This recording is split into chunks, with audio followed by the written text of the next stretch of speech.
Hello, everyone. Welcome back inside of Destiny, the Taken King. Nick here today, and we're going to talk about a couple of different things in this video. One being Iron Banner. We're going to take a little look at that, and the November update should be dropping with an Iron Banner, so we're going to talk a little bit about that as well. Also, what kind of weapons I will be taking into Iron Banner here. So, as you can see, I'm sitting out in front of the door for Lord Saladin's place. Couple of cool things are coming to Iron Banner. Some new things here this time around. Instead of control, it will be clash. So we're gonna see how that works and how that goes. I think it'll be a nice change of pace. I happen to really prefer clash over control, anyways.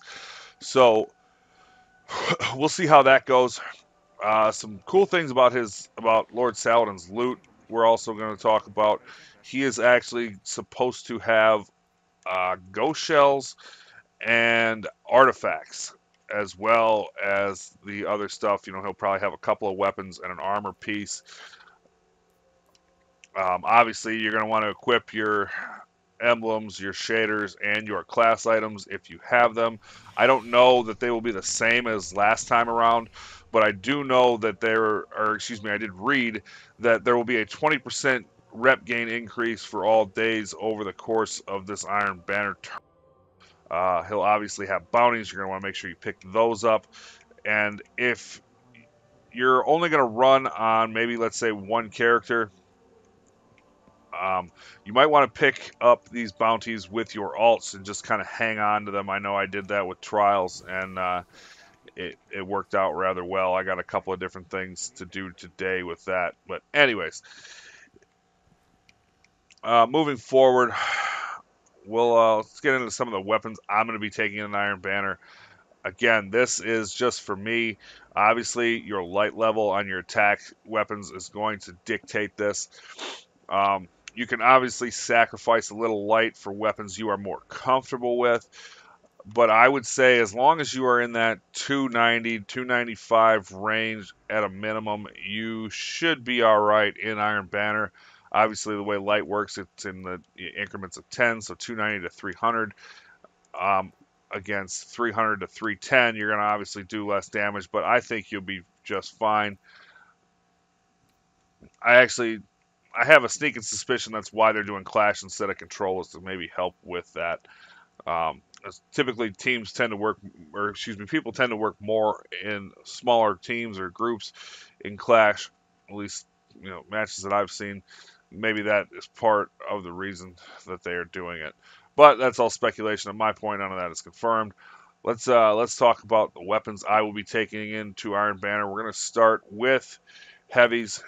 And obviously, this is predicated again on your light level. These are just weapons that I would recommend using for PvP matches.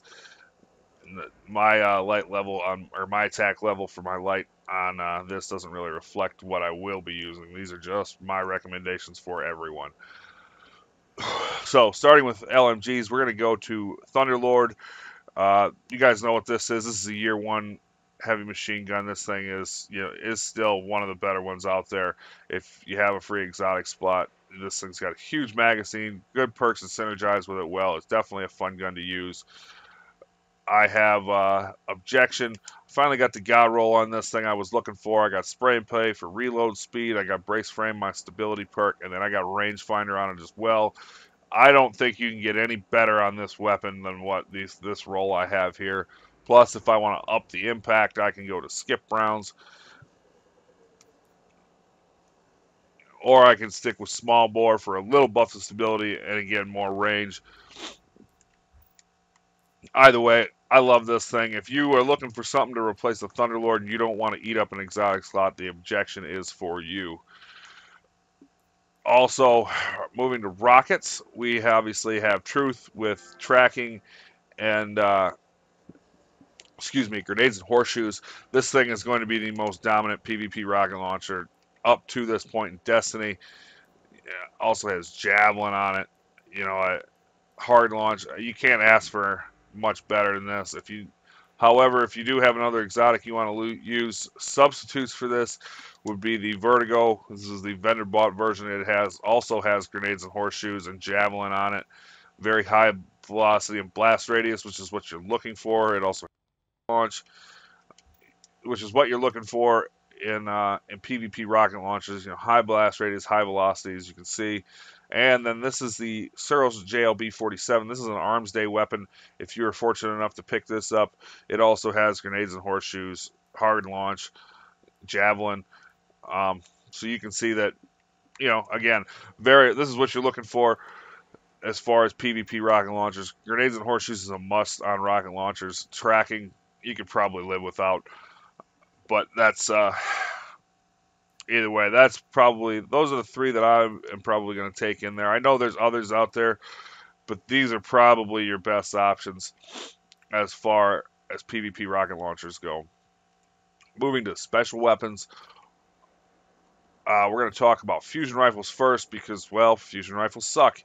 There's one that I'm only going to recommend taking the Telesto in there because of the multi-kill function, or yeah, multi-kills this weapon, spawn orbs for your allies, and you can kind of, you know, you catch a group of enemies, you know, with the chain and everything. It's not hard to get double kills with this, or even, you know, rack up your assists and your points. But other than that, I'm really not going to recommend taking any other fusion rifles in here because, frankly, I'm not really good with fusion rifles. I hate them. I don't ever use them. So I can't recommend them. And Telesto is probably the only one I have really any experience with. So that's all I'm going to recommend for that. Moving on to sidearms. And again, we have a real small pool to pick from. A lot of these really are really dependent on the perks that they have because most of them are cut and paste. There is no differentiality as far as your damage profile, as far as rate of fire and impact goes, is what I talk about what I mean when I say damage profile. You know, your range, your stability, and your reload are obviously going to change quite a bit, or you know, well, not even really. I mean, look, it's almost a carbon copy, and it has, you know, the exact perks on it. Obviously, the Iron Wreath D, which was the sidearm from last year, or not last year, but the last time Iron Banner came around. This has some pretty good perks on it. It has Zen Moment, Hot Swap, Snapshot, Quick Draw, Reinforced Barrel. These perks kind of synergize really well with what I think sidearms should be. And like I said, a lot of them are very much the same. I have a Jobber Hockey, which has Zen Moment, Hot Swap, Snapshot, you know, high caliber rounds to increase impact. You know, there's certain different things in the perks you can look for. If you can get reactive reload, you can almost, you know, these things can be pretty deadly. I don't actually have one with reactive reload, but again, it's one of those things that there's not a whole lot of difference between the two of them.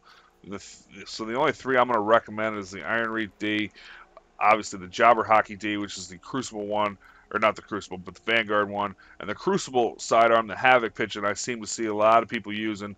So if you get a good set of perks on either the Jobber Hockey or the Havoc Pigeon, it can be a substitute for this Iron Wreath D if you did not pick this up last time. Moving to shotguns, really, you know, the same old thing. I haven't found anything new that I really like using. Conspiracy is the one banger. I really haven't seen anything to kind of rival this thing. Obviously, we have the Party Crasher +1 brought into year 2. That's another good one. Another, as far as outside of the Party Crasher and the Conspiracy Theory D, I haven't really seen too many one bangers like we had excuse me, in year 1 of Destiny. And for another thing, we have the Invective, which is more of your higher rate of fire, lower impact type of shotgun. Burden of Proof is another good one that has similar stats and damage profile to this. I don't have it here because I really don't like using it in PvP, you know, all that much. You could use it here. I would rather go with Invective though, as it has Final Round and it has Invective. This weapon regenerates ammo over time. Obviously, Iron Banner matches can be pretty long, and you're going to be, if you're using your shotgun, you're probably going to be blowing through ammo rather quickly, especially with this thing because it's going to take at least 2 shots to kill. And the nice thing about this is you don't have really to hit headshots. If you can hit 2 center mass or 2 to the body, usually opposing guardians are going to fall almost guaranteed all the time. And snipers, I'm really not big on snipers and Iron Banner, but if you were going to take some in there, obviously the Irene, if you were lucky enough to pick this up, this is an Arms Day weapon with luck in the chamber. This is my baby in trials. I love using this thing. That's one you might look at using. 1,000-yard stare, which again is another high pro or high impact, high range, or excuse me, high impact sniper. Good for taking down enemies in one shot. Spindle you could probably use. I don't know if I would use this to eat up my exotic slot, and here's why. If you have the Hereafter, this thing, I understand it's got a pretty low impact, and it really doesn't compare to these other snipers. But one thing you want to look at is also the perks. If you have this thing completely unlocked and you have blinding light, this thing can be a motherfucker to deal with, because if your teammate gets shot with a precision headshot next to you, or excuse me, a precision killed, all of a sudden you are going to be blind, and it's going to take a matter of maybe about 5 seconds or so for you to really see what the hell's going on. And I've actually been hit by this, and what sucks about it is you're either going to get picked off by the guy with the sniper rifle, or you're going to get hit one of his teammates coming up to flank you. And I've also seen people who get hit by this, they kind of stop and stand still, which really makes them easy targets because they can't see. So definitely, if you have Hereafter all the way unlocked and you have it infused up, or you have a 310 version of this, that is one I would recommend using probably over all these snipers, just simply for that perk. It makes it worthwhile. Also, another sniper that I don't have up here that I do have that you might want to also look into using is your Tao Han Yan, which is the Crucible sniper you can pick up. If you have a good set of perks on that, something with hidden hand, that's what you really look for as snipers. I know I don't have hidden hand on this 1,000-yard stare, but I do have a couple of them in different burns that do have hidden hand. So, again, that's another crucial perk you want to look for in sniper rifles if you're going to choose one. And again, I'm not too big on snipers, so I won't really be using one. Moving on to primaries. We have Hawkmoon for hand cannons. Really, this is probably the only one in my book really worth using. Luck in the chamber and holding aces. If you have like AS Luna and you have a roll on it, maybe you might want to check that out. Possibly the Byronic Hero, but Hawkmoon's the only one I'm really going to recommend. I'm just going to say that right now, because it's really, with hand cannons and the range nerf, I mean, I could pick up my Byronic Hero, and the range is just doesn't even compare to Hawkmoon. The AS Luna I don't currently have and haven't gotten one yet, so I really can't tell you too much about that other than what I've seen. But as far as recommending one for you guys, Hawkmoon is the only one I'm going to recommend, just for the sheer fact of range. You get the 13-round mag, you get 3 lucky bullets. This thing is the unquestioned king of hand cannons. Moving to auto rifles, if you were fortunate enough to pick up the Suros AR-41 and you have a good set of perks on it, like as you can see, I have Hammer Forge, I have Small Bore, and Rodeo, which is ups this thing's range and basically will almost make its stability very useful. I would recommend using that. As far as auto rifles go, though, again, time to kill with these things is pretty rough. I know I've seen people using like the Zalo Supercell and the Monte Carlo, things like that. I can't really recommend using those because the time to kill is so low and can rather be a pain in the ass. However, if you do have a Suros regime, the Back in Black Suros, you could probably get away with using that if auto rifles are your thing. I know that has a lot higher impact, slower rate of fire. Definitely one that you might want to pick up if you can get it up there. Definitely one I think would be worth using.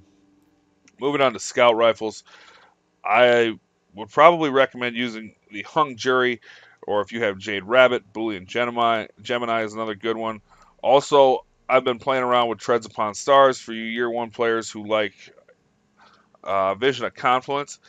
Treads Upon Stars is very similar if you have the right perks on it. As you can see, I got Hidden Hand, Triple Tap, and a couple other things. This thing can be pretty useful. Not as useful as Vision of Confluence, but not bad for a backup plan. And lastly, I want to talk about, excuse me, lost my train of thought here. I want to talk about pulse rifles. And pulse rifles, really, they are the bee's knees. They are the double D chest hams. They are the best crack cocaine smoking right now in Destiny, and it is just unquestioned. When you look at things like Apple of Discord, you can buy this from the vendor. It has obviously head seeker, full auto, and a stability increase. Spare change is another one that's good if you can pick this up with some right perks. As you can see, I have third eye and I have counterbalance on this. I really haven't played with this much since I picked it up though. And obviously Nerwin's Mercy, the last Iron Banner pulse rifle with Outlaw, brace frame, third eye. Again, this thing is awesome. I love this thing, even with that smaller mag size. Very fun to use. No time to explain. Haven't really used much of this, but it does have full auto and a couple other things. This is rewind again. Precision kills. The ammo is immediately returned. I'm sure we'll see some people using this time around on Iron Banner. And I know a lot of people from Year 1 really like using the Stranger's Rifle in Crucible, and that's basically what this is, an exotic version of the Stranger's Rifle. I mean, paste and copy stats to a T on everything. Some other things that I don't have up here, obviously, like Bad Juju, Red Death. Those pulse rifles are obviously going to be big. Death, as it'll regenerate your health on a kill and increase super from Bad Juju on a kill, or excuse me, gain super energy on a kill from Bad Juju. Another very good weapons. And yeah, that's what I'm going to be taking into Iron Banner. Hopefully, I would expect in this patch though that we're going to get some nerfs to Hammer of Soul, just because of the way it is so overpowered and that nature. Oh shit, I got stuck. Anyways, yeah, and obviously the quiver glitch, that was a pain in the ass to deal with last time. That should be fixed. I don't know if that'll be coming back in this patch or in the December update, but anyways, it should be taken care of here rather quickly. And yeah, that's my take on Iron Banner and what is upcoming here. Again, if you guys, I didn't really go over any Trials weapons. I did have a couple on this character. Obviously, Trials weapons are going to be good no matter what PvP activity you're doing. That's what they're designed for. So obviously, if you have those, you're going to want to use them. And yeah, that's about it. I think I've babbled on long enough. So hopefully I see you guys in Iron Banner next week. Go get that gear. And please remember to rate, comment, and subscribe. Thank you for watching, and we will see you on the next one. Later.